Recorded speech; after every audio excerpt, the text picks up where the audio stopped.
저희를 사랑하시는 거룩하시고 자비로우신 우리 아버지 하나님, 참으로 감사합니다. 죄 가운데 살던 저희를 구원해 주시고 하나님의 크신 자비와 긍휼과 은혜로서 영원한 천국에 대한 소망을 허락해 주심에 감사를 드립니다. 또 연약하고 부족한 저희를 주님의 몸된 교회 가운데 두셔서 또 진리 가운데 행할 수 있도록 도와주시고 주님 나라와 그 영광을 위해서 또 복음 전파의 사명을 감당할 수 있도록 귀한 동역자 형제 자매님들과 함께 교제하며 복음 전하며 서로 사랑하며 동역할 수 있는 기회를 주신 것 감사합니다.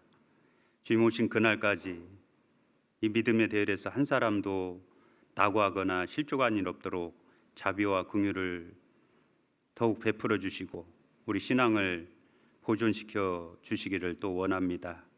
특별히 이 시간 해외에서 수고하시는 우리 선교사님들 그 가정들 일일이 살펴주셔서 오늘도 주님의 말씀이 더욱 힘있게 전 세계에 증거되고 많은 영혼들이 저희 교회 복음을 통해서 구원받는 귀한 역사가 있는 귀한 하루가 될 수 있도록 허락해 주시옵소서.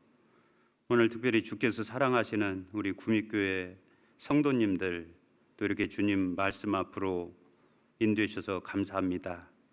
우리에게 필요한 말씀, 신앙에 유익한 말씀 오늘도 주 성령께서 허락해 주시고 우리 각 사람의 상황에 맞게 또 하나님 말씀을 온전히 깨달아 알 수 있도록 인도해 주시옵소서. 여러 가지 이유와 사정으로 이 자리에 함께 하지 못하는 지체들도 있는 줄 압니다.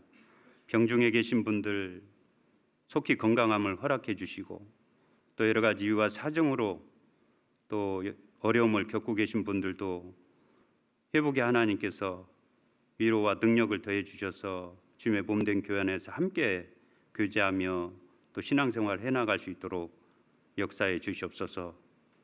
이 한 시간 온전히 주 성령께 의지하고 부탁을 드립니다. 저희를 사랑하시는 우리 구주 예수님의 이름으로 기도드립니다. 아멘. 오늘 함께 나눌 말씀 신약성경 본문 말씀 사도행전 7장 37절 38절 말씀 찾겠습니다. 사도행전 7장 37절 38절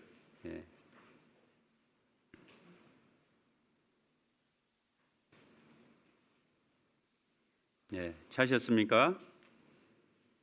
찾으셨습니까? 대답 안 하시면 오늘 설교 길어집니다. 37절부터 제가 먼저 읽어드립니다. 이스라엘 자손을 대하여 하나님이 너희 형제 가운데서 나와 같은 선지자를 세우리라 하던 자가 곧 이 모세라. 38절 말씀은 같이 읽습니다. 시내 산에서 말하던 그 천사와 및 우리 조상들과 함께 광야 교회에 있었고 또 생명의 돌을 받아 우리에게 주던 자가 이 사람이라. 오늘은 우리 사랑하는 구미교회 성도님들과 함께 이 본문 말씀을 중심으로 광야의 사람들, 다시 말해서 광야교회에 대해서 함께 신앙에 유익한 교훈을 좀 나눠보고자 합니다. 우리 잘 아는 말씀 요한복음 15장 그 3절 이하 말씀 보면 예수님께서 말씀하시기를 너희는 내가 일러준 말로 이미 깨끗하였으니, 자, 이미 깨끗하였으니 주님의 말씀으로 우리 영혼이 깨끗함을 받았어요. 죄사함을 받았죠. 자, 그것이 무엇입니까? 구원이죠. 구원받았다, 죄사함 받았다, 의인 되었다, 예수님 피로 죄 용서 받았다, 다 같은 말이죠. 자, 그래서 우리가 예수님의 말씀 그 복음으로 이제 우리 영혼이 깨끗함을 받았으면, 구원 받았으면, 그 다음에 우리가 그리스도인으로서 구원받은 사람으로서 첫 번째 순종해야 될 것이 뭐죠? 내 안에 거하라. 그렇죠? 그것은 무엇입니까? 교제 생활이죠. 다시 말해서 교회 가운데 이렇게 붙어 있으란 얘기죠. 그래서 하나님의 말씀, 이 성경의 이 핵심 내용을 정리하면 물론 이렇게 사람마다 다 정의가 다를 수 있겠죠. 그런데 이 성경의 가장 핵심적인 내용은 구원과 교회에 관한 기록이다, 이렇게 정의할 수 있습니다. 성경은 구원과 교회에 대한 기록입니다. 성경이 어떤 내용이라고요? 구원과 교회에 대한 기록이 성경입니다. 자, 그래서 이제 구원을 받은 성도라면 이제 교회와 함께 동거동락하는 삶을 살아가야 된다는 것은 너무나 당연한 것이죠. 자, 방금 읽은 이 말씀 속에서도 보면 이 본문은 이제 사도행전 7장을 쭉 이렇게 배경을 이렇게 보면 이제 스데반 집사님께서 순교 직전에 그 유대인들을 이렇게 향해서 마치 그 유언과도 같은 아주 유명한 설교를 하시잖아요. 물론 목적은 너희들이 죽인 그 예수님께서 그리스도다, 그 그리스도 예수님을 증거하기 위해서 이 유언과도 같은 그 설교를 하시는 거거든요. 그런데 그 내용 중에 과거 그 유대인들의 조상, 그 출애굽 사건, 조상들이 경험했던 출애굽 사건을 언급하면서 그 당시에 광야 이스라엘 백성들, 광야 이스라엘 민족을 광야교회다, 이렇게 명명을 하고 있어요. 그러니까 이 구약 시대에 출애굽한 이스라엘 백성들의 무리는 우리 시대로 따지면 신약 시대 교회에 대한 완벽한 모형이라고 할 수 있어요. 그래서 우리가 광야교회를 통해서 우리가 지금 이 신약 시대에 살아가고 있지만 많은 그런 여러 가지 유익한 그런 신앙의 교훈들을 우리가 배울 수가 있는 겁니다. 그래서 38절에 다시 보면 시내산에서 말하던 그 천사와 및 우리 조상들과 함께 무슨 교회? 광야교회에 있었고 또 생명의 돌을 받아 우리에게 주던 자가 이 사람이다. 자, 여기 보면 우리 조상들과 함께, 자, 여기 함께라는 단어가 참 중요해요. 함께. 한번 함께 해보시죠. 함께. 함께 하는 게 참 중요하죠. 신앙생활이라는 것은요, 함께 하는 겁니다. 우리 요한일서 1장 3절에도 보면 우리의 사귐은 아버지와 그 아들 예수 그리스도와 함께함이라. 함께함이라. 거기서도 이제 사귐, 그 교제라고 이렇게 말씀하시면서 영어는 펠로십이죠. 자, 교제는 아버지와 그 아들 예수 그리스도와 함께하는 것이 교제라는 거예요. 그러니까 우리가 보통 뭐 구역 모임, 조모임, 또 뭐 원래회, 뭐 이 시간에도 마찬가지입니다만 우리 구원받은 그리스도인들 두세 사람이 모인 그곳에는 반드시 주님이 계시다. 주님과 함께하는 것이 교제예요. 어떤 경우는 커피숍에서 우리 형제자매님들이 뭐 친교의 시간을 가질 수도 있고 뭐 음식 먹으면서 뭐 운동하면서, 그런데 사실 이 교제라는 의미 속에는 반드시 하나님과 그 아들 예수 그리스도와 함께하는 그 신앙적인 요소가 있다라는 거예요. 예를 들어서 이렇게 덕이 되지 않는 그런 대화를 할 수가 있겠죠. 335 이렇게 고린도 교회처럼 분쟁이 있고 다툼이 있고 시기 질투가 있고, 자, 그런 상황 속에서 다른 사람의 어떤 뒷담화라고 하죠. 뒷담화. 그 다른 사람의 허물과 어떤 그런 것들을, 안 좋은 얘기를 이렇게 나누고, 아, 우리 교제했어, 아, 우리 모임하고 왔어, 이건 아니라는 거예요. 그러니까 그리스도인들의 모임 가운데는 반드시 신앙적인 요소가 있어야 된다라는 거죠. 그게 교제입니다. 자, 그래서 그리스도인들에게 있어서 함께라는 단어는, 주님과 함께라는 그 단어는 신앙생활에 있어서 아주 매우 중요한 단어라고 할 수 있죠. 왜냐하면 우리가 부모를 통해서 이제 자녀들이 거듭나면 이 가족이라는 공동체, 거기에 소속이 돼서 그 가족들의 보호와 가족들의 그 양육과 가족들과의 어떤 사귐, 관계 속에서 이제 성장하고 자라는 거지 않습니까? 자, 마찬가지예요. 이제 교회를 통해서 복음으로 거듭난 성도들은 이제 교회라는 그 신앙체, 가족입니다. 가족. 그리고 식구잖아요. 그래서 그 신앙 공동체 안에서 이제 교회라는 그 가족 안에서 함께 살아가는 거죠. 그래서 이 함께라는 단어가 참 중요해요. 우리 에베소서 4장 3절에 보면 평안에 매는 줄로 성령의 하나 되게 하신 것을 힘써 지키라고 말씀하셨죠. 모든 겸손과 온유로 하고 오래 참음으로 사랑 가운데서 서로 뭐죠? 용납하고 그랬죠. 오래 참고 용납하고 평안에 매는 줄로 성령의 하나 되게 하신 것을 힘써 지키라. 자, 하나 되게 하신 것을 힘써 지켜야 돼요. 그런데 어떻게 구체적으로 어떻게 힘써 지켜야 될까? 그 생각해 보셨어요? 힘쓰고 애쓰고 막 내가 이렇게 마음 먹고 다짐하고 새해도 여러 가지 표대 말씀도 세우고 결심도 하고 하셨죠. 물론 그게 나쁘다는 건 아니죠. 근데 근본적으로 이것이 되지 않으면 함께 할 수가 없고 하나가 될 수가 없어요. 자, 한번 찾아볼까요? 자, 여기 잡아놓으시고요. 요한복음 15장 우리 잘 아는 말씀이지만 한번 확인해 보겠습니다. 요한복음 15장 5절입니다.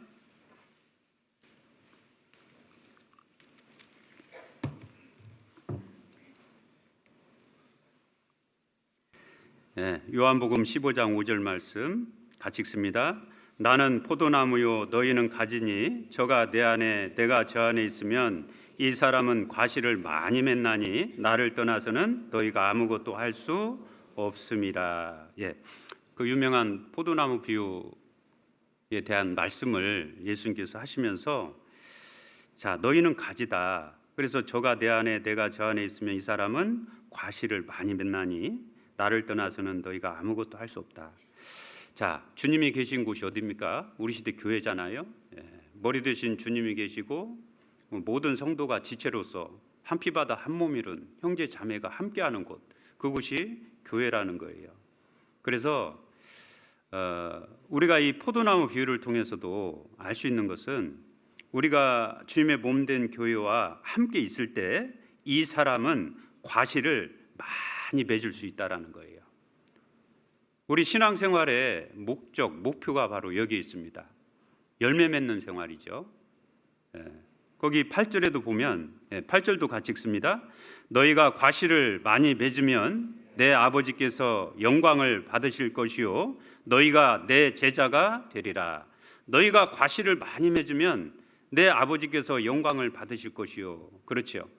농부가 여름 한낮 땡볕에 열심히 수고했는데 가을에 보니까 소출이 없어요.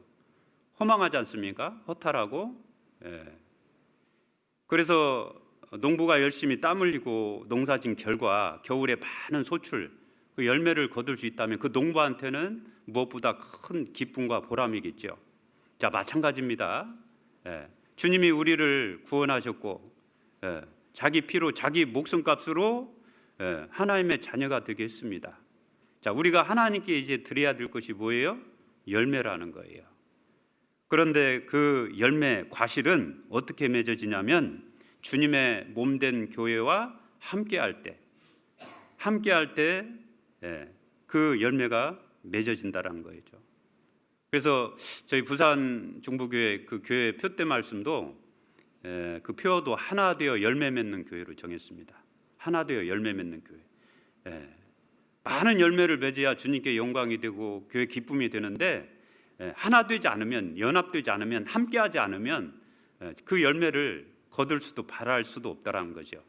자, 성경에 보면 여러 가지 열매 모습도 나오죠. 우리는 뭐 보통 이제 전도의 열매를 이렇게 생각을 하죠. 물론 맞습니다.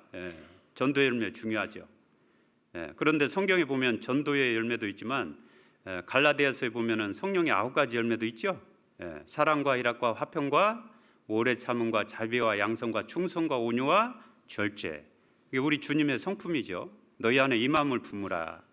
곧 그리스도 예수의 마음이다. 구원을 받고 주님의 몸된 교회 가운데 온전히 올바르게 신앙생활하면 그런 주님의 성품이 나를 통해서 발현이 된다라는 거죠. 그래서 내 인격이 변하고 인품이 변하고 내 삶이 변화되는 것도 열매라는 거예요. 그리고 에베소서 5장에 보면 빛의 열매도 있죠. 너희가 전에는 어둠이더니 이제는 주 안에서 빛이다. 빛의 자녀들처럼 행하라. 빛의 열매는 모든 착함과 뭐죠? 모든 착함과 의로움과 진실함에 있느니라. 그래서 구원받은 사람은요, 선하고 착해져야 되는 게 마땅한 거예요.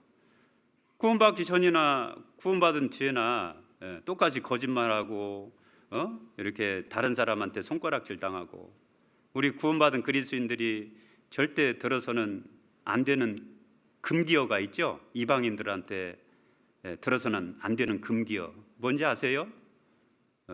믿는 사람이 그러냐? 구원받았다면서 그러냐? 뭐 너나 잘하세요?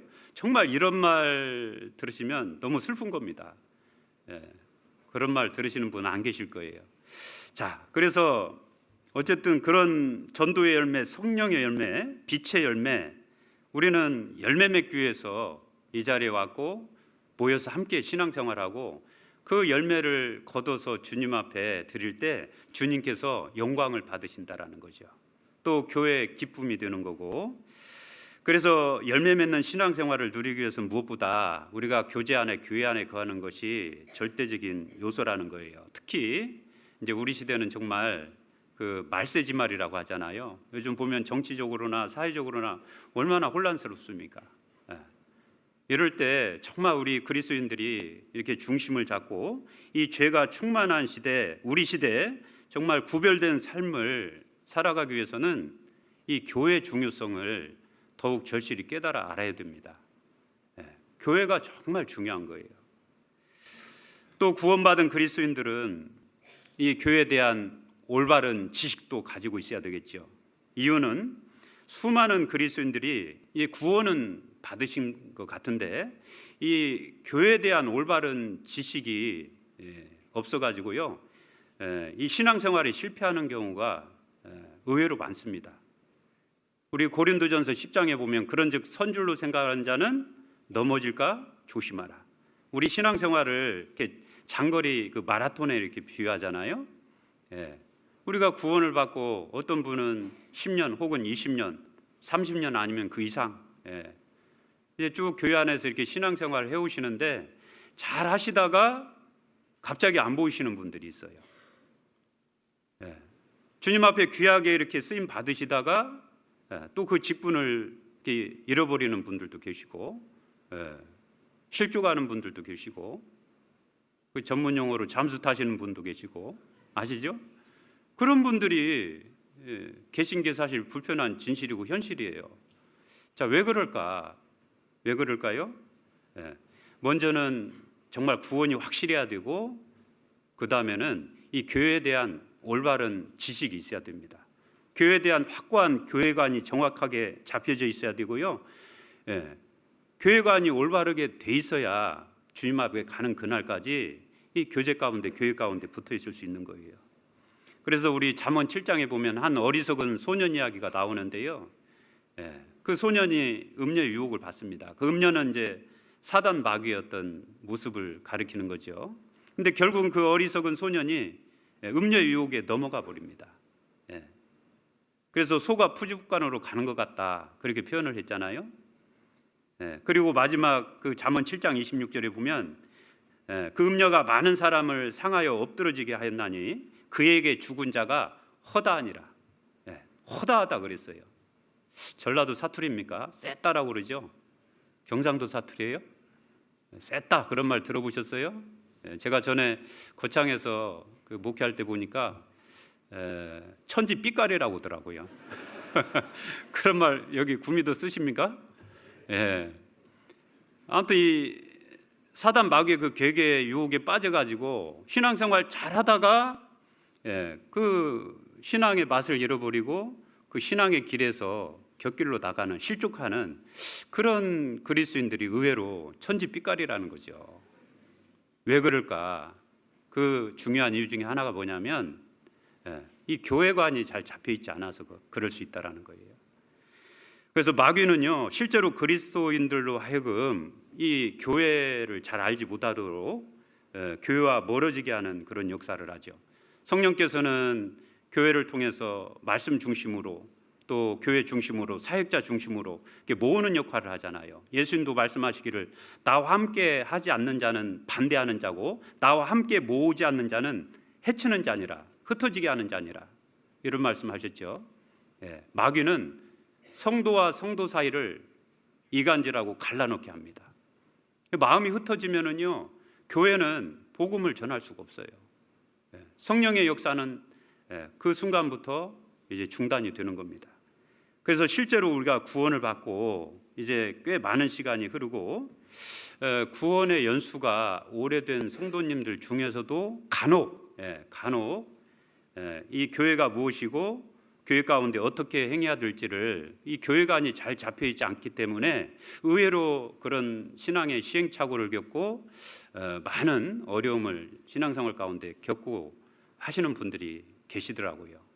자, 그래서 우리가 정말 구원받은 사람이 이 교회에 대해서 올바르게 알고 또 교회를 올바르게 이해하고 그렇게 되면 우리가 우리 자기의 어떤 신앙뿐만이 아니고 또 교회를 통해서 마귀에게 속한 그 세상에 속한 그 사람들을 건져서 사람을 이렇게 일꾼들을 세우는 이제 그런 역할을 할 수 있기 때문에 우리가 오늘 이 광야교회에 관한 말씀을 통해서 정말 우리 신약 시대 우리 교회, 우리 구미교회 올바른 그런 모습이 무엇이고 그리고 또 교회 안에서 행하는 우리 구미교회 성도님들의 어떤 올바른 자세가 무엇인지를 좀 몇 가지 좀 같이 말씀을 나누고자 합니다.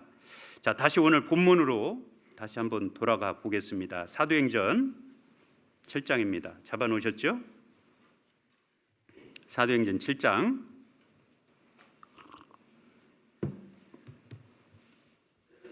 자, 38절 말씀만 다시 한번 읽습니다. 시내산에서 말하던 그 천사와 및 우리 조상들과 함께 광야 교회에 있었고 또 생명의 돌을 받아 우리에게 주던 자가 이 사람이라. 자, 광야 교회는 애국과 구별된 사람들의 무리였습니다. 마찬가지로 우리 시대 교회는 애국 같은 그 세상과 구별된 사람들, 구별된 무리가 교회라는 것을 우리는 먼저 알아야 돼요. 출애굽한 이스라엘 백성들은 아시다시피 모세의 인도를 받아서 40년 동안 광야 생활을 했었죠. 여기 나오는 광야 교회에 있었고 광야에 있는 교회, 광야에서 생활했던 그 하나님의 백성들, 이스라엘 백성들의 무리를 지칭하는 거죠. 우리가 아는 대로 이 교회는 이런 건물 교회당이 아니라고 그랬죠.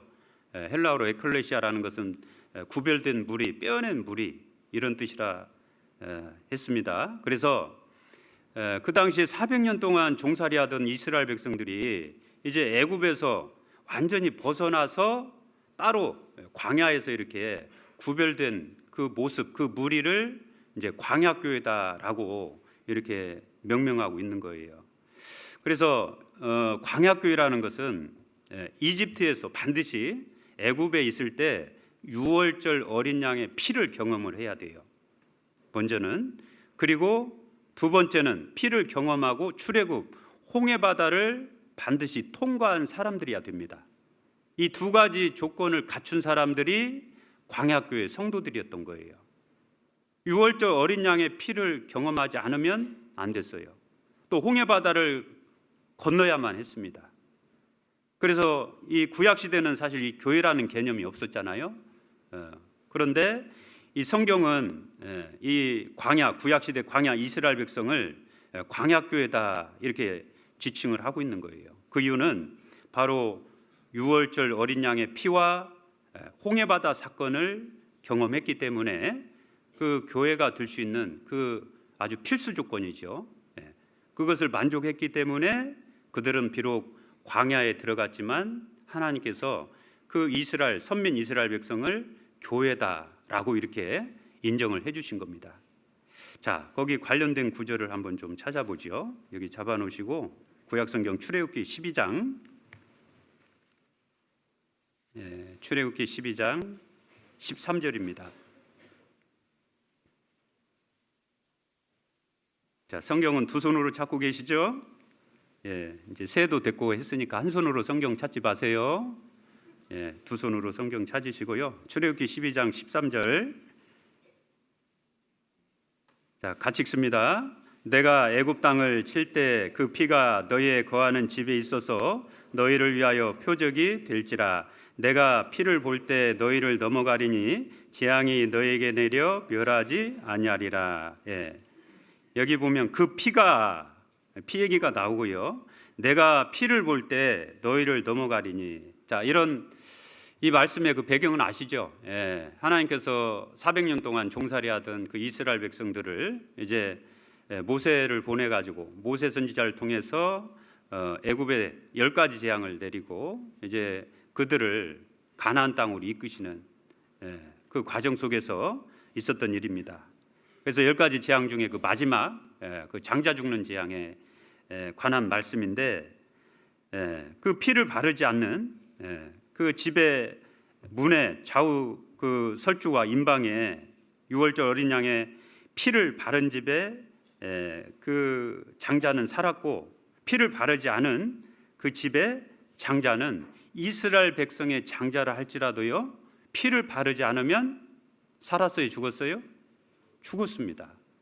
자, 애굽의 장자라 할지라도 피를 발랐으면 살았어요, 죽었어요? 살은 거예요. 자, 애굽인이든 유대인이든 애굽인이든 이방인이든 헬라인이든 유대인이든 이방인이든 그게 중요한 게 아니고 피를 발랐느냐 안 발랐느냐, 이게 중요한 거예요. 분명히 피를 볼 때 너희를 넘어가리니 재앙이 너에게 내려 멸하지 않겠다. 그러니까 죽음에서 생명으로 우리가 구원받는 것은 피라는 거예요. 유월절 어린 양의 피밖에 없다라는 것을 말씀해 주고 계신 거예요. 자, 그리고 이제 이렇게 구원을 받았어요. 유월절 어린 양의 피로 사망에서 생명으로 옮겼어요. 구원 받았어요. 자, 그러면 이제 교회의 일원이 되기 위해서 어떻게 해야 될까? 자, 그 다음 출애굽기 15장입니다. 15장 19절. 15장 19절. 19절입니다. 바로의 말과 병거와 마병이 함께 바다에 들어가매, 같이 읽습니다. 여호와께서 바닷물로 그들 위에 돌이켜 흐르게 하셨으나 이스라엘 자손은 바다 가운데서 육지로 행한지라. 모세 십계라는 영화에 보면 이 장면이 잘 이렇게 표현이 되어 있죠. 애니메이션 영화로도 이렇게 잘 만들어져 있던데요. 자, 이스라엘 백성들이 이제 하나님의 그 도움을 입어서 홍해 바다가 갈라지고 그 사이로 통과했습니다. 그리고 이제 나중에 그 애국 군대가 바로와 그 군대들이 뒤쫓아왔지만 다시 바닷물이 그 위에 덮여서 다 수장이 돼 버렸죠. 자, 그런데 그 이스라엘 백성들, 이스라엘 자손은 바다 가운데서 육지로 행한지라. 자, 그러니까 홍해 바다를 완전히 통과한 거예요, 안 한 거예요? 한 거잖아요. 바다에서 육지로 갔기 때문에. 그렇죠? 다시 말해서 홍해 바다는요, 애굽과 하나님의 백성과 완전히 단절시키는 역할을 하는 거예요. 홍해 바다를 다시 헤엄쳐 건너갈 수는 없어요. 자, 이것은 무엇을 말씀하실까요? 이제 구원을 받았다면 이 이스라엘 백성들이 홍해 바다를 통과해서 다시 이제 애굽으로 돌아갈 수 없도록 하나님께서 완전히 선을 그으신 것처럼, 단절시키신 것처럼, 구별해 놓은 것처럼 우리도 이제 구원을 받았다면 세상과 선을 그어야 된다는 거예요. 세상과 구별이 돼야 된다는 거예요. 그래서 유월절 어린 양의 피와 이 홍해 바다를 경험한 이스라엘 백성들이 광야로 갔지만, 그 척박한 광야였지만 그곳에는 하나님 계셨고, 그리고 그들의 무리를 광야교회라고 하나님께서 인정해 주신 것처럼 우리도 유월절 어린 양 대신 예수님의 피를 경험하고 또 주님의 몸된 교회 안에 붙어 있을 때 우리를 주님께서 교회다라고 이렇게 인정해 주신다, 그 말이에요. 자, 이 순서가 중요하죠. 유월절 어린 양의 피를 반드시 먼저 경험해야 돼요. 그러니까 교회가 되려면 교회는 구원받은 사람들이잖아요. 그러니까 먼저 내가 교회에 나오는 것이 중요한 게 아니고 유월절 어린 양의 피를 경험하고 세상과 구별이 돼야 된다는 거죠. 그래서 내가 정말 예수님 피로 확실히 구원을 받았느냐, 죄 용서 받았느냐, 이게 정말 중요하다는 거예요. 우리가 고린도후서 13장 5절에 보면 너희가 믿음에 있는가 너희 자신을 시험하고 확증하라 그랬죠. 우리가 이제 조금 있으면 이제 내일부터도 이제 보니까 교회학교 집회도 또 잡혀 있던데요. 1년에 몇 차례씩 대집회도 하고요. 또 전체적으로 공주에 모여서 수양회도 하지 않습니까? 자, 물론 전도하는 영혼들을 위해서 이렇게 집회를 하는 거지만 우리 구원받은 성도들이 그 집회 때마다 같이 자리를 채우고 함께하는 이유가 뭘까요? 네? 자, 그것은 내가 하나님 앞에 내가 받은 구원이 정말 성경적인지 확실한지 내 믿음도 점검해보고, 그리고 말씀을 들으면 구원의 확신이 가득하잖아요. 그러면서 사실은 신앙이 성장하고 자라는 겁니다. 그러니까 우리가 전도 집회를 참석한다는 것은 물론 새로운 영혼들을 데려다가 말씀을 듣게 해서 구원을 받게 하는 그런 구원받을 수 있는 기회를 제공하는 것도 되지만, 사실은 누구를 위한 거예요? 자기 자신을 위한 일이라는 거예요. 그러니까 전도 집회가 있으면 정말 빠져서는 안 돼요. 성경 강연회가 있으면요 어떻게든 참석하시려고 하셔야 됩니다. 자, 하나님께서는 마귀에게 종노릇하던 사람들을 먼저 예수님의 피로 구원하셨습니다. 그리고 이제 그 양의 피를 경험하고 이제 홍해를 건넌 그 이스라엘 백성들을 이제 광야교회로 이렇게 형성을 했어요. 그런 것처럼 신약 시대도 예수님 피로 구원받은 사람들로 말미암아 이게 교회가 이제 형성이 됐는데, 자, 그 관련돼서 이제 고린도전서 5장 7절 말씀도 한번 봅니다. 고린도전서 5장 7절.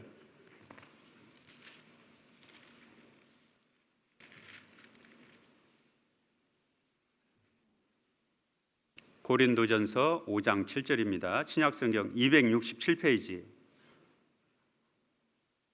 신약성경 267페이지 고린도전서 5장 7절. 이 말씀도 같이 읽습니다. 너희는 누룩 없는 자인데 새 덩어리가 되기 위하여 묵은 누룩을 내어버리라. 우리의 유월절 양 곧 그리스도께서 희생이 되셨느니라. 우리의 유월절 양 곧 그리스도께서 희생이 되셨느니라. 아까 그 출애굽기 말씀 읽을 때 유월절 어린 양이 바로 먼 훗날 오실 예수 그리스도를 예표한다는 것을 말씀을 드렸죠. 자, 그래서 우리의 유월절 양 곧 그리스도께서 희생이 되셨느니라. 만약에 유월절 어린 양의 피가 없었다면 그 출애굽한 이스라엘 백성들, 그 광야교회는 탄생할 수가 없는 겁니다. 마찬가지죠. 우리도 유월절 어린 양 대신 예수님의 그 보배로운 피, 그 십자가의 보배로운 피가 없었다면 우리도 교회 일원이 될 수가 없는 거예요. 그래서 구원받은 사람은 이제 주님의 몸된 교회 안에 거해야 되고, 그리고 주님의 몸된 교회 안에 거할 때 이제 세상과 구별된 삶을 살 수가 있는 겁니다. 그래서 광야교회는 유월절 어린 양의 피를 경험한 사람들이고 애국과 구별된 사람들이었습니다. 마찬가지로 우리 시대, 우리 신약 시대, 우리 구미교회 성도님들도 유월절 어린 양 예수 그리스도를 통해서 그 십자가의 보혈로 죄 사함을 받았어야 되고요. 그리고 주님의 몸된 교회 가운데서요 세상과 이렇게 구별된 삶을 살아야 우리가 성도로서 온전한 모습으로 살아간다라고 이렇게 말할 수 있는 거예요. 자, 그래서 세상과 우리는 구별된 사람들입니다. 우리는 성도예요. 그게 교회입니다. 자, 그리고 자, 다시 본문으로 가보면 자, 주님의 몸된 교회, 주님이 구별된 그 교회 가운데는요, 또 한 가지 우리가 광야교회를 통해서 교훈받아야 될 것은 이 주님의 몸된 교회 안에는 머리 되신 주님이 항상 계셔요. 항상 주님이 함께 하신다라는 것을 기억하셔야 돼요. 어디예요? 교회예요, 교회. 어디 교회예요? 우리 교회, 구밋교회. 자, 사도행전 7장 38절 제가 다시 한번 읽어드릴게요. 시내산에서 말하던 그 천사와 및 우리 조상들과 함께 광야교회에 있었고 또 생명의 돌을 받아 우리에게 주던 자가 이 사람이라. 자, 우리 조상들과 함께 광야교회에 있었다. 광야교회. 그런데 여기 앞에 보면 그 천사라고 돼 있죠. 그 천사. 그 천사는 그 30절 보십시오. 30절. 거기 7장 30절 보셔요. 자, 40년이 참에 천사가 시내산 광야 가시나무 떨기 불꽃 가운데서 그에게 보이거늘. 여기도 천사가 나오죠. 자, 이 말씀은 그 출애굽기 3장에 있는 말씀을 인용한 말씀이에요. 그 출애굽기 3장에서 보면 모세가 미디안 광야에서 양치기 생활할 때요, 그 떨기나무 불꽃 가운데 서 있는 여호와의 사자를 봅니다. 그리고 떨기나무가 불타잖아요. 너무 신기해가지고 가까이 가보려고 하니까 그때 여호와께서, 하나님께서 모세야 모세야 네가 밟은 땅은 거룩한 땅이다. 내 신을 벗어라 라고 말씀하셔요. 그러니까 하나님께서 모세와 만난 장소입니다. 그런데 그 출애굽기 성경에 보면 여호와의 사자가 여호와 하나님이라고 돼 있어요. 그렇기 때문에 여기 나오는 그 천사는요, 그 천사는 피조물의 천사가 아닌 거예요. 그리스도께서 나타났다고 봐도 이렇게 무방합니다. 자, 우리 구약 성경에 보면 그 야곱이 이제 그 뭡니까? 야복강에서 그 천사와 이제 씨름하는 장면이 나오죠. 그래서 이제 밤새도록 씨름하잖아요. 형 에서를 만나기 전에. 그런데 그때 이제 천사와 씨름하다가 결국은 이제 그 환두뼈를 천사가 쳐서 이제 야곱이 절개되고, 그 야곱의 이름을 무엇으로 바꾸죠? 이스라엘. 이스라엘 이름 뜻이 뭡니까? 하나님과 겨루이겠다. 그러니까 하나님과 싸웠다 이 뜻이 아니고 하나님과 더불어서 하나님의 도움으로 이겼다라는 그런 의미거든요. 사실은 거기서 나오는 그 천사도요, 그리스도를 의미하는 겁니다. 그래서 이 피조물의 어떤 천사가 아니고 여호와의 사자, 출애굽기 3장에 보면 그 밑에 구절에 보면 여호와 하나님이라고 이렇게 말씀을 하고 계셔요. 자, 그러니까 자 보십시오. 사도행전 아까 7장에 보면 7장 38절에 보면 자, 광야교회가 있는데요. 광야교회가 있는데 지도자 모세가 광야교회에 함께 했어요. 그리고 선민 이스라엘 백성들, 그 조상들이 함께 했어요. 자, 그게 교회입니까? 아니죠. 교회의 절대적인 조건은 머리 되신 주님이 계셔야 되는 거예요. 그렇죠? 그래서 모세와 그 천사 및 우리 조상들과 함께 광야교회에 있었고 라고 이렇게 말씀하고 있는 거예요. 자, 신명기 8장에 보면 광야는요, 광대하고 위험한 광야, 곧 불뱀과 정갈이 있다 있어요. 그리고 물도 없이 간조한 땅이라고 되어 있습니다. 그런데 정말 다행인 것은 그렇게 척박하고 사람이 하루도 정말 자기 힘으로 살 수 없는 그런 광야였지만, 정말 다행인 것은 그 광야에 누가 계셨어요? 하나님이 함께 하셨어요. 하나님께서. 그래서 출애굽기 13장 22절에 보면 낮에는 구름 기둥, 밤에는 불 기둥이 백성 앞에서 떠나지 아니했다, 이런 말씀이 있죠. 그러니까 우리가 교회를 설명할 때는요, 항상 주님께서 함께하는 곳, 주님의 임재가 있는 곳, 주님이 우리와 함께 거하시는 곳, 그게 교회인 거예요. 자, 하나님께서 이스라엘 백성들을 애굽에서 건져내신 이유가 무엇입니까? 그 압제에서 단지 그냥 고통받는 그 상황에서 불쌍하니까 그냥 건져줬을까요? 어떻게 생각하세요? 성경에 보면 그 이유가 분명히 나와 있어요. 자, 그 출애굽기 29장으로 또 한번 가보겠습니다.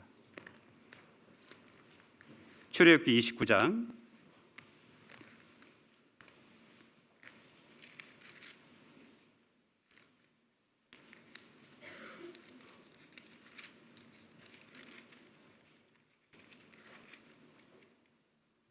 출애굽기 29장 45절입니다. 출애굽기 29장 45절.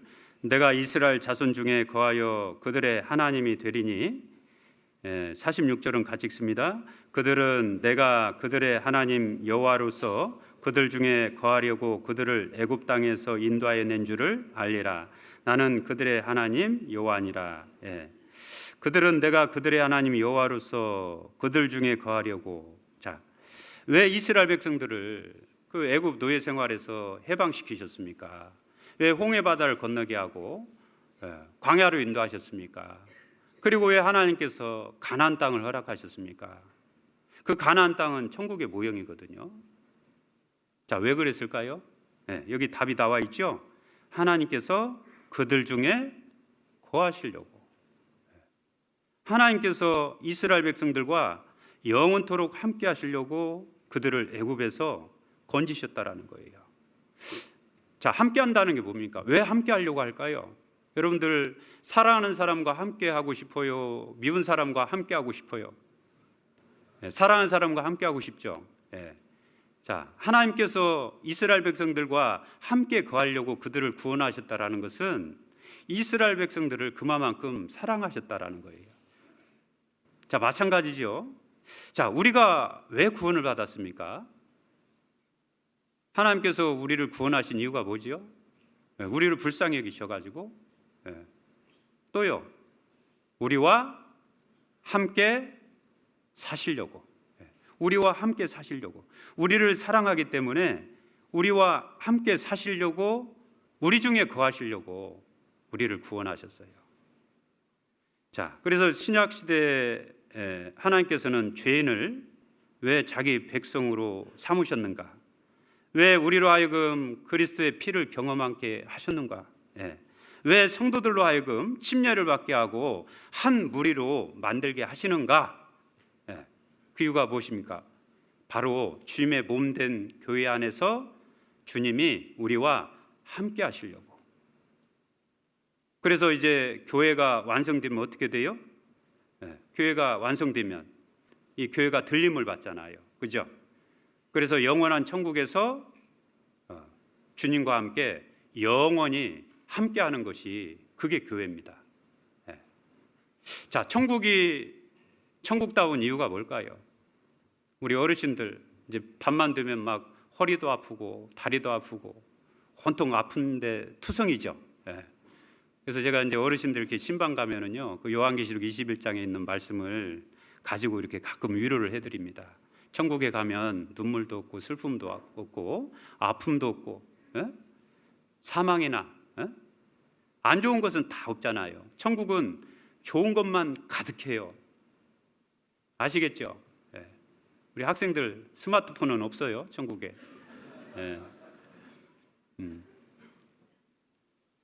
자, 그런데 천국이 정말 질병이 없고 미움이 없고 다툼이 없고 시기가 없고 죽음이 없고 이별이 없어서, 그래서 천국이 정말 좋은 것일까요? 어떻게 생각하십니까?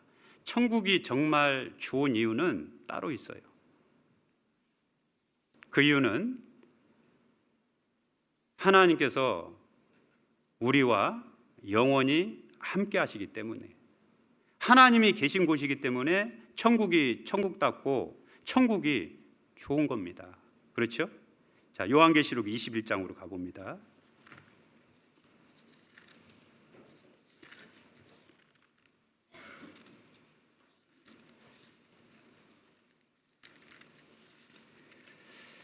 요한계시록 21장 1절. 또 내가 새 하늘과 새 땅을 보니 처음 하늘과 처음 땅이 없어졌고 바다도 다시 있지 않더라.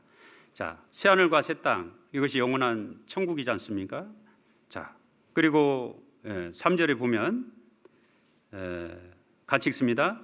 내가 들으니 보좌에서 큰 음성이 나서 가로되 보라, 하나님의 장막이 사람들과 함께 있음에 하나님이 저희와 함께 거하시리니 저희는 하나님의 백성이 되고 하나님은 친히 저희와 함께 계셔서. 자, 여기 함께라는 단어가 계속 3번이나 반복이 되죠. 그래서 천국이 천국다운 거고요.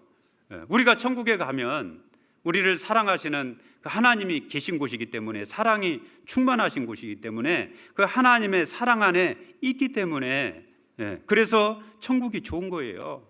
그리고 보너스로 주시는 것이 아까 말씀드린 4절입니다. 모든 눈물을 그 눈에서 씻기심에 다시 사망이 없고 애통하는 것이나 곡하는 것이나 아픈 것이 다시 있지 아니하리니 처음 것들이 다 지나갔음이라. 이건 위로받는 거잖아요. 자, 우리는 이 세상에 있을 때 사망도 경험하고 애통하는 것도 경험하고 곡하는 것도 경험하고 아픈 것도 다 경험합니다. 지금 경험하고 계시죠?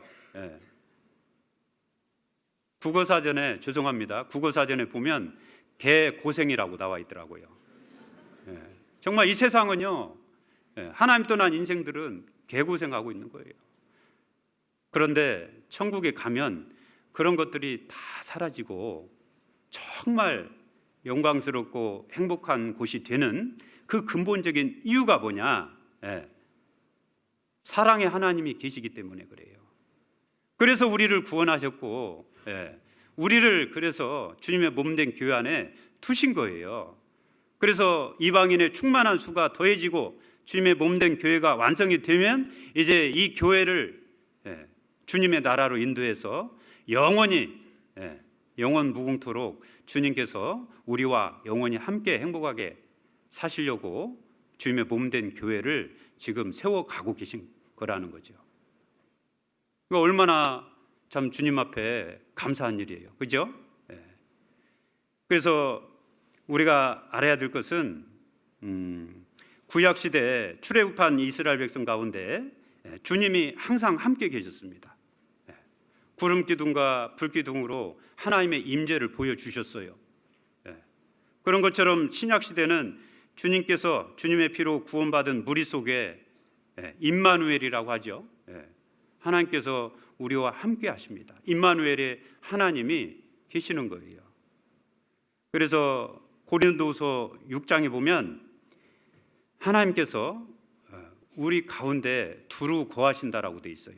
고린도후서 6장도 한번 찾아보겠습니다. 고린도후서 6장, 고린도후서 6장 14절입니다. 고린도후서 6장 14절.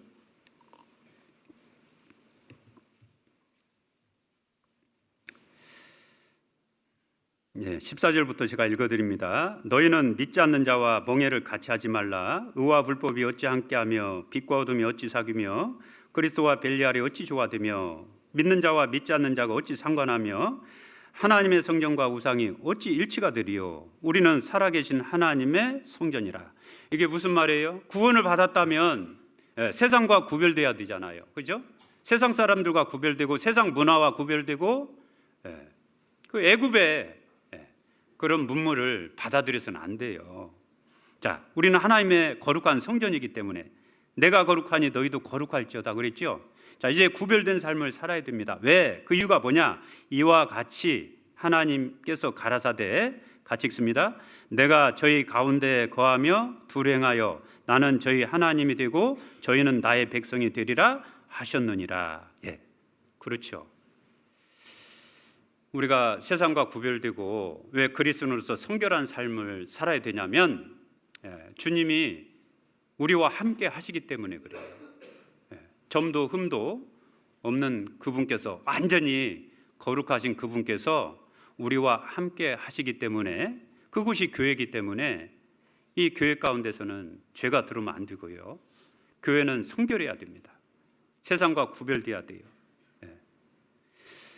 그래서 우리가 잊어서는 안 되는 것은요, 광야교회 안에 아까 그 사도행전 7장 38절에 그 천사와 및 우리 조상들과 함께 광야교회에 있었고 라고 했죠. 광야교회도 주님의 임재가 있었던 것처럼 신약시대 우리 교회도 주님이 항상 함께 하신다라는 것을 인식을 하고 계셔야 돼요.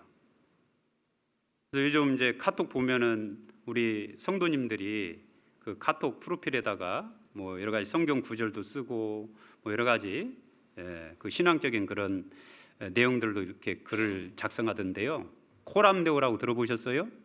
코람데오 뜻이 뭡니까? 하나님 앞에서. 그렇죠. 하나님 앞에서 저는 말씀을 전하고 있고 여러분들은 하나님 앞에서 지금 말씀을 듣고 계셔요. 오후에 일정이 있지 않습니까? 하나님 앞에서 교제하시는 거예요. 항상 하나님이 함께 계셔요. 어떤 교회에요. 어떤 자매님께서 이제 봉사를 하시는데 쓰레기 분리수거를 하고 계셨다 해요. 그런데 열심히 이렇게 하시는데 투덜투덜 하시면서 봉사를 하신다라는 거예요. 누가 뭐 이런 건 왜 분리를 안 했어? 뭐 이런 재활용 이것은 재활용에다 넣어야지 왜 이걸 일반 쓰레기에 넣었어? 그러면서 막 투덜투덜 하는 그런 소리를 이제 목사님께서 들으셨어요. 지나가면서. 야, 열심히 봉사하고 수고하는 건 좋은데 봉사하면 상급 있어요, 없어요? 있죠. 각 사람이 일한 대로 행한 대로 갚아주신다 했잖아요. 이 작은 소자에게 지극히 작은 소자에게 냉수 한 그릇 대접한 자도 그 상을 잃지 않는다 했죠. 상 받으실 겁니다.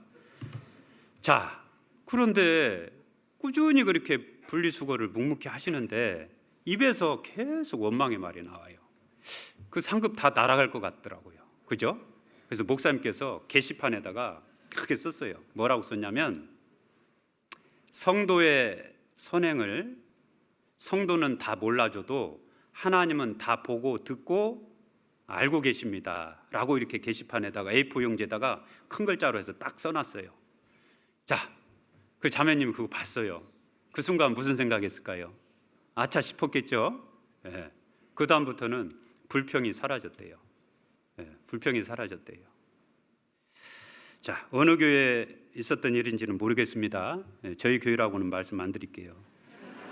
자, 그래서 우리가 정말 하나님 앞에서 말도 하고 하나님 앞에서 교제도 하고 하나님 앞에서 설교도 하고 하나님 앞에서 말씀도 듣는다면 정말 두렵고 떨리지 않습니까? 그죠? 어떤 경각심이 생기잖아요. 교회는 그런 곳입니다. 주님이 항상 거하시는 곳이고 주님이 계신 곳이라는 것을 주님의 그 임재의식을 항상 갖고 계셔야 돼요. 의외로 이 주님에 대한 그 임재의식을 갖지 않고 교회 가운데 행하면은요 많은 문제들이 생기더라고요. 창세기 28장에서 야곱이 그 베델이라는 곳에서 고백한 게 있잖아요. 뭐라고 고백했습니까? 여호와께서 과연 여기 계시거늘 내가 알지 못하였도다. 그렇게 고백했거든요. 여호와께서 과연 여기 계시거늘 내가 알지 못했구나. 우리도 그럴 수 있다라는 거예요.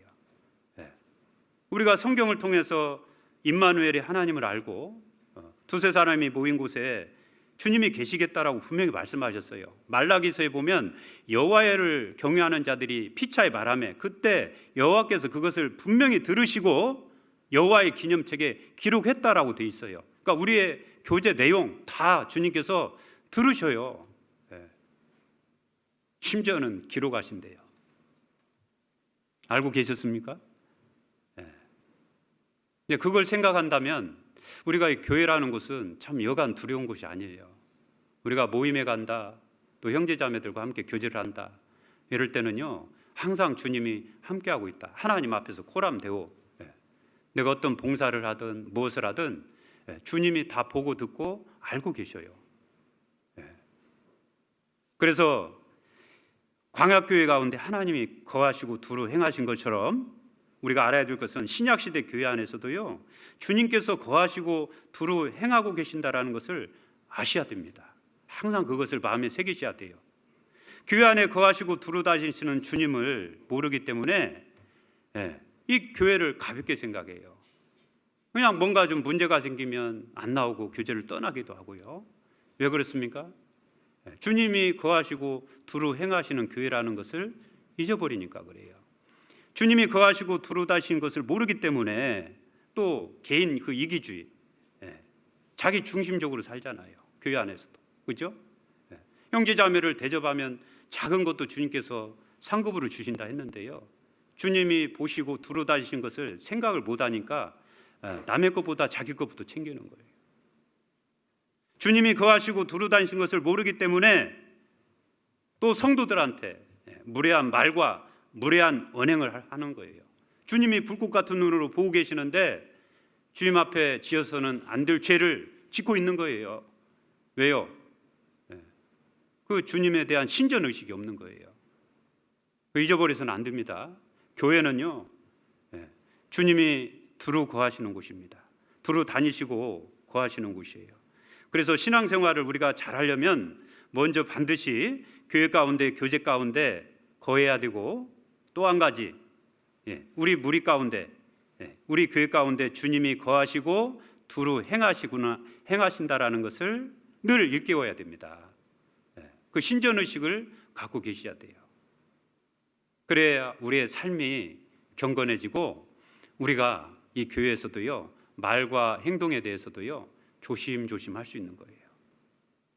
아시겠죠? 자, 한 가지만 또 말씀드릴게요. 더. 자, 세 번째로 광야교회 다시 가봅니다. 사도행전 7장.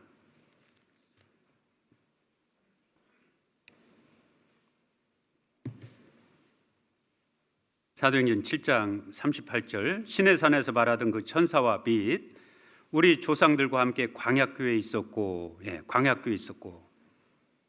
자, 이 광야교회는 성경을 통해서 보면 또 어떤 곳이었냐면, 광야교회는요, 하나님께서 세우신 질서가 있던 곳이에요. 교회 안에는요, 질서가 있다라는 것을 또 우리가 이것을 명심해야 됩니다. 44절 봅니다. 7장 44절.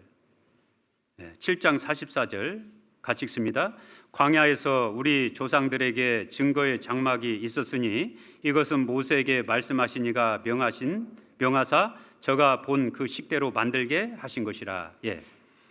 앞서 출애굽한 이스라엘 백성들, 즉 광야교회는 하나님의 임재가 있었다고 했죠. 그리고 그 당시 임재 상징이 뭐였냐? 구름 기둥과 불 기둥이었어요. 구름 기둥과 불 기둥은요, 항상 특정한 장막에 머물고 있었어요. 그 장막이 바로 여기 나오는 증거의 장막이에요. 왜 증거의 장막이라고 했을까? 그 장막, 회막이라고 하는데요, 성막이라고도 하고, 그게 나중에 이제 성전으로 바뀌지 않습니까? 자, 성전에서, 그 회막에서, 증거의 장막에서 가장 중요한 것이 뭐냐면 증거교회예요. 언약궤, 법궤라고 하죠. 자, 그 법궤 속에는 모세가 시내산에서 받은 하나님의 말씀, 그 돌판이 들어 있었던 거예요. 그래서 그 증거의 장막, 증거궤, 법궤가 들어 있는 그 곳을 증거의 장막이라고 이렇게 말씀을 한 거고요. 자, 그렇다면 자, 이 증거의 장막은 어떻게 생겼느냐? 자, 물론 이 말씀처럼 이 사람이 자기 뜻대로 설계한 게 아니에요. 하나님께서 설계도를 주셨습니다. 마치 노아 시대 노아에게 노아의 방주 그 설계도를 자세히 주신 것처럼 하나님께서 모세에게 그 성막의 설계도를 주셨어요. 그래서 그 성막의 설계도대로 하나님의 명을 따라서 이제 장막을 만들었고, 그리고 이제 민수기에 보면 장막을 중심으로 해가지고요, 이제 이스라엘 12지파가요 아주 질서 있게 조직적으로 딱 배치가 돼요. 그래서 레위인과 제사장을 구별하고 이제 광야 생활하는 이스라엘 백성들 중에서 지도자들도 세워요. 그래서 천부장, 백부장, 50부장, 10부장, 패장, 그래가지고 아주 군대 조직처럼 만듭니다. 물론 이스라엘 진 가장 중앙에는 그 성막이 있죠. 그래서 12지파가 일정한 어떤 모양을 갖추고 전쟁할 때도요 정말 군대처럼 이렇게 일사불란하게 행진하고 싸우러 나갔습니다. 자, 우리가 이걸 보면 광야교회는 절대로 무질서한 조직이 아니었다라는 거예요. 물론 처음에 애굽에서 나올 때는 그야말로 이스라엘 백성들은요 오합지졸이었습니다. 그런데 하나님께서 거하시고 시간이 흐를수록 하나님께서 조금씩 이스라엘 백성들의 질서를, 그 교회, 광야교회 질서를 잡아가신 거예요. 자, 민수기 2장 한번 보겠습니다. 민수기 2장. 민수기 2장. 민수기를 기록한 기자가 누구라고 했죠? 민수 아니죠? 모세. 예. 신명기는요, 명기 아니고 모세. 그죠? 예. 죄송합니다. 쓸데없는 소리를 해서. 자, 민수기 2장 1절. 여호와께서 모세와 아론에게 일러 가라사대 이스라엘 자손은 각각 그 기와 그 종족의 기호 곁에 진을 치되 회막을 사면으로 대하여 치라, 이렇게 말씀하셨어요. 자, 그리고 3절에 보면 동방해 돋는편에 진칠 자는 그 군대대로 유다의 진기에 속한 자라. 동쪽에는 유다 지파를 중심으로 세 지파가 배치가 됐고요. 10절에 남편에는 르우벤 군대의 진기가 있을 것이라. 남쪽에는 르우벤 지파 중심으로 해서 또 세 지파가 이렇게 배치가 됐습니다. 그리고 18절에 보면 서편에는 에브라임의 군대의 진기가 있을 것이라. 예, 서편에는 에브라임 지파 중심으로 세 지파가 또 배치가 되고요. 25절에 보면 북편에는 단 군대의 진기가 있을 것이라. 자, 이처럼 동서남북 사방에 12지파가 세 지파씩 4-3-12 정확하게 배치를 딱 하고요. 정말 군대 조직처럼, 이 군영처럼 딱 조직 체계를 딱 갖췄다라는 거예요. 자, 이걸 보면 우리가 알 수 있는 게 뭡니까? 광야교회는요, 광야교회는 정말 군대처럼 잘 조직화되어 있고요, 질서대로 잘 움직였다라는 거예요. 왜요? 누가 그렇게 만드셨습니까? 바로 질서의 하나님께서 그렇게 만드셨어요. 하나님은 질서의 하나님이라고 되어 있죠. 고린도전서 14장 33절에 보면 하나님은 어지러움의 하나님이 아니시다 그랬어요. 오직 화평의 하나님이시다. 자, 질서가 잡혀야 화평이 있습니다. 교회 가운데 왜 다툼이 있고 시기가 있고 분쟁이 있고 왜 그럴까요? 질서가 깨지니까 그래요. 질서가 무너지니까 그래요. 하나님이, 주님이 머리로 계시고 하나님이 세우신 사역자들이 있고 그 질서대로 광야교회처럼 100부장, 50부장, 10부장 세우는 것처럼 저희 교회도 이제 지난달에 임원 발표를 했지만 우리 구미교회도 올해 새로 이제 교회를 섬길 일꾼들을 이렇게 발표했죠. 임원들. 제발 대답 좀 해주세요. 오늘 좀 빨리 끝내려고 사실 좀 작정하고 왔거든요. 협조해 주세요. 자, 임원 발표하셨죠? 예, 좋습니다. 제가 문제인가? 예.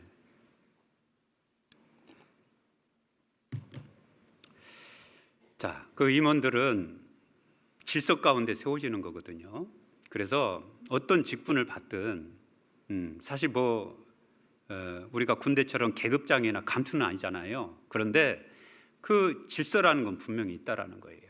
그래서 그 질서 안에서 질서에 순종해야 교회가 화평이 임합니다. 우리 고린도전서 14장 40절에도 보면 모든 것을 적당하게 하고 질서대로 해라. 적당하게 하라는 건 대충 해라 그 말이 아니고 적절하게 해라, 알맞게 해라 그 말이에요. 그래서 모든 것이 가나 모든 것이 유익한 게 아니고 모든 것이 가나 모든 것이 덕을 세우는 것이 아니다. 누구든지 자기 유익을 구치 말고 남의 유익을 구하라. 왜 임원들을 세우는지 아세요? 교회 유익을 위해서 세우는 겁니다. 전도인이 왜 총회 명에 따라서 이렇게 발령을 받고 이렇게 이동을 하는지 아세요? 왜 새로운 목사님들이 오시고 왜 전도인들이 이동을 하는지 아십니까? 교회 유익을 주기 위해서 그래요. 자, 성경에 그렇게 되어 있죠. 에베소서 4장 보겠습니다.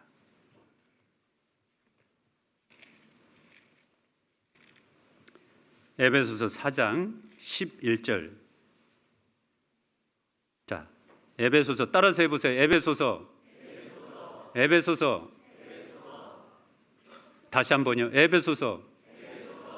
발음 잘 하시네요. 어디 갔더니 꼭 예배소서 하더라고요.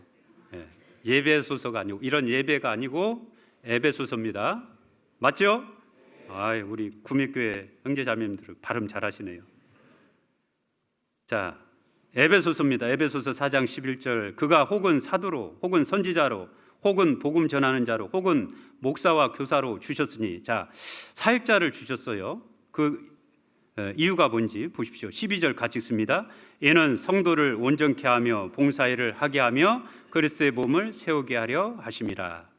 그래서 연말이 되면 이제 임원 발표를 하고 그 봉사의 직분을 바뀌지 않습니까? 봉사일을 하게 하며 그랬어요. 그 교회 이름으로, 주님의 이름으로 봉사일을 맡기면, 알겠습니다, 감사합니다, 다 순종하셨죠? 넘어갑니다. 다 순종하셨잖아요. 자, 그러면 이제 우리가 해야 될 일 뭐냐? 함께 협심해서 그리스도의 몸을 세우는 거예요. 그리스도의 몸을 세우는 일입니다. 그래서 일꾼을 통해서 성도를 온전케 하고 봉사일을 하게 하고 그리스도의 몸을 세우기 위해서, 그래서 교회 안에 질서가 있는 거예요. 그래서 교회 안에 가르치는 자와 가르침을 받는 자가 있고요, 또 성도를 다스리고 권하는 자도 있다 했고요, 말씀과 가르침에 수고하는 이들이 있다라고 말씀하고 있는 거예요. 자, 그래서 그 15절 한번 보십시오. 4장 15절에도 보면 15절. 자, 오직 사랑 안에서 참된 것을 하여 범사에 그에게까지 잘할지라. 그다음 같이 읽습니다. 그는 머리니 곧 그리스도라. 우리가 교회를 설명할 때 이렇게 우리 몸의 비유를 하잖아요. 그래서 머리는 가장 중요하잖아요. 이 헤드 역할. 목사가 머리가 아닙니다. 그죠? 봉사장, 어머니장이 머리가 아니에요. 교회 머리는 오직 주님밖에 없어요. 주님의 뜻, 머리 뜻을 말씀으로 잘 분별해가지고 그 주님의 뜻을 전하는 것이 이제 목사와 교사, 그 사역자들이에요. 그래서 그 주님의 뜻을 말씀으로 이렇게 전해드리면 이제 나머지 그 지체들은 어떻게 해야 되겠어요? 머리의 뜻에 일사불란하게 순종해서 따라야 돼요. 머리는 오른쪽으로 가야 된다고 하는데요, 발은 왼쪽으로 하면 어떻게 돼요? 몸이 넘어지겠죠. 그러니까 교회는요 항상 머리 뜻에 따라야 되는 거예요. 그런데 그 머리는 곧 그리스도다. 태초에 말씀이 계시니라. 그렇죠? 이 말씀이 곧 하나님과 함께 계셨으니 이 말씀이 곧 하나님이다. 우리가 구원받은 것도 성경 말씀을 통해서 구원을 받았고, 교회를 깨달아 알아가는 것도 이 성경 말씀을 통해서 깨달아 알아가는 거예요. 그래서 성경을 정리하면 구원과 교회에 관한 기록이다라고 이렇게 정리한다고 말씀드렸잖아요. 그래서 성경에 보면 사람 절대로 교회 안에서 사람 높이고 사람 자랑하면 안 된다. 교회 안에서는 사람이 높아져서는 안 된다. 교회 안에서는 항상 뭐가 높아져야 돼요? 하나님이 높아져야 되고 주님이 높아져야 되고 하나님의 말씀이 높아져야 돼요. 신앙생활은 이렇게 끼리끼리 자기들하고 본인들하고 친한 사람들끼리 모여서 삼삼오오 재미있게 모이는 그런 세상 그런 계모임 같은 조직이 아니고 교회이기 때문에 신앙적인 요소, 그 중심이 있어야 돼요. 그 중심에는 주님이 계시고 주님의 몸된 교회 안에 전해지는 말씀, 그리고 그 말씀을 전하는 사역자들을 중심으로 교회가 한 마음과 한 뜻으로 될 때 교회는 교회다운 모습이 되고 그게 질서라는 거예요. 그 질서에 순종하고 순복하는 것이 우리 성도의 의무라는 겁니다. 성경 그렇게 말씀하고 있어요. 자, 고린도전서 3장입니다.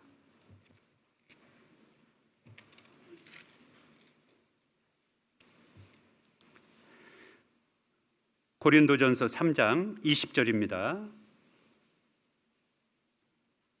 고린도전서 3장 20절. 또 주께서 지혜 있는 자들의 생각을 헛것으로 하신다 하셨느니라. 글쎄 모르겠습니다. 우리 구미교회 형제 자매님들 중에 세상에서 세상 말로 이렇게 좀 잘 나가시는 분들 계십니까? 명성 얻으신 분들 계셔요? 부유한 분들 계셔요? 혹시 계실지 모르겠어요. 그런데 뭐 박사님들, 뭐 석사님들 많은 교회에 있다 할지라도요, 주께서 그 사람의 지혜 있는 자들의 생각은요 헛것으로 아신다 하셨어요. 교회에서는요 사람 자랑하지 말라 돼 있죠. 21절 같이 읽습니다. 그런즉 누구든지 사람을 자랑하지 말라. 만물이 다 너희 것임이라. 교회 안에서는 사람 자랑하면 안 됩니다. 그 은사 같은 거, 또 내가 뭘 이렇게 잘할 수 있다라는 거, 이런 것도 사실 하나님 다 주신 거예요. 만물이 다 하나님께로 왔지 않습니까? 그래서 22절에 보면 바울이나 아볼로나 게바나 세계나 생명이나 사망이나 지금 것이나 장래 것이나 다 너희 것이요, 너희 것이요, 교회 것이요. 교회 안에서 하나님께서 여러 가지 은사들을 주신 분들을 세우셔서 그 일꾼들을 통해서 하나님께서 교회를 세워가시는 거예요. 그 일을 하시려고 말씀 전하는 사람에게는 지혜와 지식의 말씀을 주시는 거고요. 그리고 실제로 또 봉사자들에게는 그 봉사에 맞게 그 순종하는 사람에게, 그 연약한 사람에게 힘을 주시고 능을 주셔서 그 봉사의 직분을 할 수 있도록 주님께서 능력을 주셔서 일을 하게 하시는 거예요. 그러니까 사람 자랑하지 말아라. 내가 잘나고 똑똑해서 하는 게 아니다. 인생의 경험이나 경륜이 있어서 봉사하는 게 아니다라는 거예요. 주님이 교회 가운데 주시는 능력으로 우리는 봉사를 한다라는 거죠. 그래서 23절 같이 읽습니다.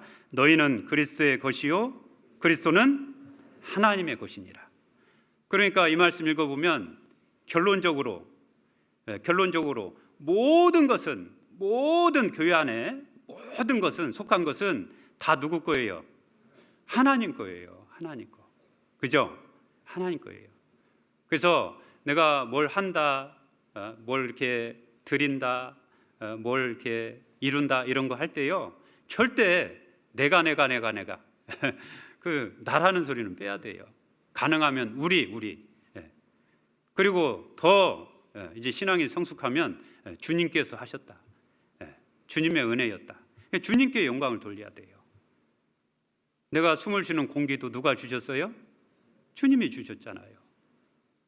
아침 식사하셨죠? 밥 먹는 모든 것도요, 호흡과 생명과 모든 만물을 친히 주시는 자, 공급자이신 주님께서요 다 주시는 거예요. 그러니까 우리는 주 없이 살 수가 없어요. 그러니까 모든 영광은요 주님 앞에 드려야 됩니다. 자, 교회 일꾼이라는 것은요, 어떤 분이 교회 진정한 일꾼이 되는지 아세요? 경험 많고, 그 다음에 일처리 잘하고, 추진력 있고, 이런 분들이 교회 일꾼이 되는지 아십니까? 연말이 되면 찾아옵니다. 가끔 몇몇 분들이 와요. 목사님, 저는 잘하는 것도 없고요, 저는 정말 너무나 연약한 사람이에요. 자기 연약함을 고백합니다. 제가 그러면 그분들한테 얘기하는 게 있어요. 그게 바로 일꾼의 자격입니다. 부족하고 연약한 사람을 세워서 사용하시는 분이 누구예요? 하나님이시거든요. 능력이 있고 지혜가 있고 잘나고 똑똑하고 이러면은 그것이 하나님께로서 온 것인지 자기에서 온 것인지 헷갈려요. 그죠?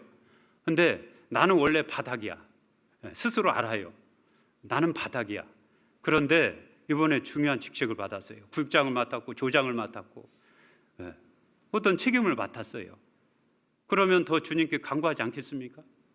더 구하지 않겠어요? 더 낮은 위치에서 구하면 주셔요, 안 주셔요? 주시잖아요. 그리고 내가 할 수 없는 일을 해냈을 때 그것은 온전히 누구한테 영광을 돌릴까요? 하나님께 돌리는 거예요. 그래서 기억해야 될 것은 교회의 일꾼은 경험 많고 일 잘하는 사람을 세우는 게 아닙니다. 부족하고 연약하지만 순종하는 사람에게 주님께서 일을 주시고 그 사람에게 능력을 주셔서 그 일을 하시게 하시고 성취하게 하시고 그로 말미암아 주님께서 그 영광을 받으시는 거예요. 한 구절 보고 마치겠습니다. 고린도전서 폈으니까요, 1장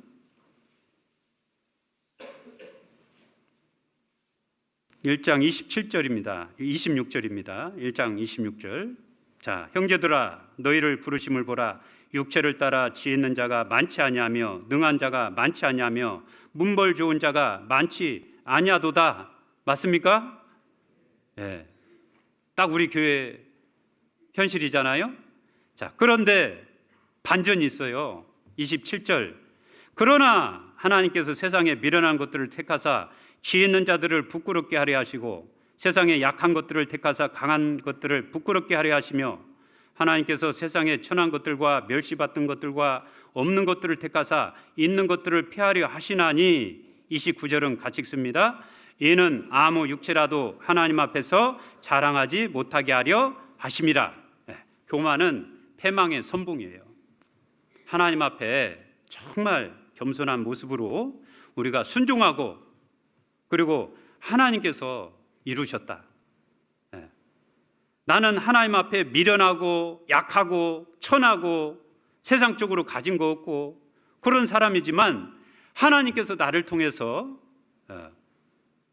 하나님의 일을 이루시고 이루셨다. 이것을 깨달을 때 온전히 어때요? 주님 앞에 영광을 돌릴 수 있는 거예요. 그게 일꾼의 자세고 일꾼의 자격입니다. 어때요? 우리 구미교회 봉사자들은 그런 분들로 가득 채워 계시죠? 예. 자기 연약함을 인정하고요. 자기 부족함을 일깨울 때 그게 비로소 일꾼의 자세가 된 거예요. 막 자신감 있게 그 경험 있게 자기가 이렇게 막 확신차게 이렇게 하다 보면 자칫하면 이렇게 하나님의 영광은 감춰지고요. 자기가 드러날 수 있어요. 그래서 다른 사람이 좀 알아주지 않으면 뭔가 좀 서운하고 알아주면 조금 이렇게 으쓱하고 그렇죠? 제 얘기인가? 제 속에도 있어요 사실. 늘 저도 제 자신을 성찰하고 일깨보려고 합니다. 그래서 결론적으로 우리가 올바른 신앙생활은 이제 교회 안에서 그 질서 가운데 이제 순종하고 복종하는 법을 배워가는 거예요. 오늘 광야교회를 통해서 하나님께서 우리에게 일깨워 주신 그 세 가지를 배웠습니다. 우리는 이스라엘 백성들이 애굽에서 나와서 광야에서 구별된 삶을 살았던 것처럼 이제 우리는 세상과 구별된 삶을 살아야 됩니다. 그리고 두 번째, 우리의 몸된 주님의 몸된 교회 안에 모인 가운데는요 항상 하나님이 함께 하셔요. 그거 잊지 마셔요. 신전의식을 가지셔야 됩니다. 그리고 세 번째로 하나님은 함께 거하시면서 질서를 세우셔요. 교회 안에는 질서가 있습니다. 그래서 그 질서에 순종하고 그 질서 안에서 연합할 때 주님께서는 이 교회를 축복하시고 우리 그 구미교회가요 더 주님 앞에 귀하게 쓰임 받을 수 있는 겁니다. 아시겠죠? 같이 기도하겠습니다. 저희를 사랑하시는 거룩하시고 자비로우신 우리 아버지 하나님 참으로 감사합니다. 그 먼 옛날 하나님께서 하나님 백성들을 구원해 주시고 광야로 인도하셔서 구별해 주신 것처럼 주님의 몸된 교회 안에서 예수님 피로 구원받고 세상과 구별된 삶을 살 수 있음에 감사합니다. 주께서 사랑하시는 우리 구미교회 성도님들도 또 주님의 몸된 교회 안에서 성도로서 온전한 삶을 살아갈 수 있도록 도와주시고 세상과 구별되고 주님과 동거동락하면서 주님 오시는 그날까지 우리 믿음과 신앙을 잘 지켜나갈 수 있도록 허락해 주시옵소서. 모든 것 주께 감사드립니다. 저희를 사랑하시는 우리 구주 예수님의 이름으로 기도드립니다. 아멘.